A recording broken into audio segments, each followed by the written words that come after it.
To start with some epic footage of the destruction of a column of Russian equipment on the Pokrovsk sector of the front. 150 meters of the road are literally strewn with burning equipment of the Russian occupiers. Some quite amazing footage now showing the moment the Russian Defense Ministry's An-22 crashed into a reservoir. The unmanned systems forces struck the Afipsky Oil Refinery in the Krasnodar Krai, located about 380 kilometers from the front line. Its design capacity is 6.25 million tons of oil per year, 2.1% of the total in Russia. The main products are gasoline, diesel, and aviation kerosene. Next, the Special Operations Forces hit a fuel train and a number of other targets on the temporary occupied territory using FP-2 strike UAVs. In the occupied Crimea near Yantarn, SSO strike UAVs hit a fuel train and oil depot in Batumin. In the Donetsk region, the SSO struck the Volna-2 electronic warfare station. And in the area of Dokuchayevsk, the FPV operator training center was hit. Russian air defense is reportedly active around Vardiske, occupied Crimea, targeting incoming Ukrainian drones and missiles. Explosions and interceptions were being reported. Explosions reported at an oil depot in Urupinsk, Volgograd region. Ukrainian drones were very active in the area. Reports of explosions and fires in Smolensk, Russia. Reportedly, a substation was hit. Local sources reported multiple explosions. The Odessa region endured one of the most massive Russian air attacks to date, damaging civilian, energy, and industrial infrastructure, regional authorities report. Most of the city is without heating and water. Preliminary reports say 2 people were injured. No fatalities have been confirmed. Data and video have surfaced from yesterday's attack by Russian ballistic missiles on the Turkish merchant vessel Cenk T, which was visiting the Black Sea port of Odessa. Pro-Kremlin scumbags immediately rushed to post about the vessel's connection to Ukraine's shadow energy fleet, allegedly carrying generators that produced electricity for the surrounding infrastructure. The situation in Odessa remains critical following a massive Russian strike. Power, water, and heating have yet to be restored, and it's unclear when services will resume. Over 400 resilience centers and numerous water distribution points are operating across the city. The Trump administration is preparing to offer Ukraine a legally binding security guarantee modeled on NATO's Article 5, which would require congressional approval.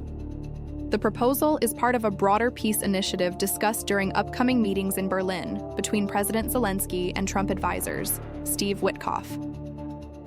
Also attending is Jared Kushner, as well as leaders from Germany, France, and the UK. The US plan reportedly includes 3 components: a ceasefire, post-war reconstruction aid, and binding security guarantees. While significant progress has been made on the latter 2, territorial concessions, particularly over parts of Donbass, remain the key unresolved issue. Zelensky has floated the idea of a public referendum, which some European leaders say they would support. Zelensky, already in Germany. Today we are planning a meeting with the American negotiating team. We are focusing on how to reliably guarantee security for Ukraine so that the experience of the Budapest Memorandum and the Russian invasion is never repeated. Italy has joined Belgium, Malta, and Bulgaria in opposing the EU's plan to use 210 billion euros in frozen Russian assets to support Ukraine, Politico reports. In a joint document, the 4 countries urge the European Commission to explore alternative, lower-risk financing options, such as joint EU debt or a loan facility. This move complicates efforts to reach a deal at next week's European Council summit. Belgium fears liability if Russia reclaims the funds, while Italy's support gives the opposition more weight. The group also criticized the Commission's use of emergency powers to extend the freeze, warning of broad legal and financial consequences. Their push for Plan B deepens divisions ahead of the key decision. Now to the front line. The 2nd Katyia Corps has released footage showing the clearing of Russian positions in Kupiansk. A cleanup of remaining Russian pockets is ongoing.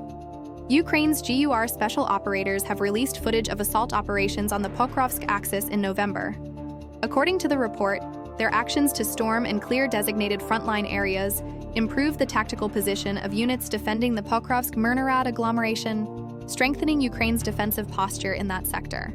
Ukraine's Achilles Regiment has released footage showing the destruction of a tunnel pipeline that Russian forces were using to secretly infiltrate toward Kupiansk. Approximately 3 tons of explosives were used in the operation, effectively neutralizing the covert route. A fuel depot is reportedly on fire near the Simferopol Thermal Power Plant, GRES, occupied Crimea. Hungarian Prime Minister Viktor Orbán warns that if the EU confiscates and transfers frozen Russian assets to Ukraine, it would be tantamount to a declaration of war on Russia. In his statement, he claims that bypassing Hungary and violating European law to seize 200 to 300 billion euros in assets would trigger Russian retaliation. A scenario, he argues, never happens without a response. Unmanned Systems Commander Magyar confirms that Ukrainian drones struck key targets, including the Afipsky Oil Refinery, Krasnodar Krai, and the Saratov Oil Refinery, Rosneft, as well as multiple military facilities and airfields on occupied Ukrainian territory. Zelensky. We are preparing for a meeting with the American side. There are many important details. We are working carefully on each point of each draft. The main thing is that all the steps that we agree on with our partners can actually work for the sake of guaranteed security. Only reliable guarantees will work for peace. We expect that our partners will also continue to work constructively. Thanks for listening to Ukraine, the Dark and Light. Please like, subscribe, and share.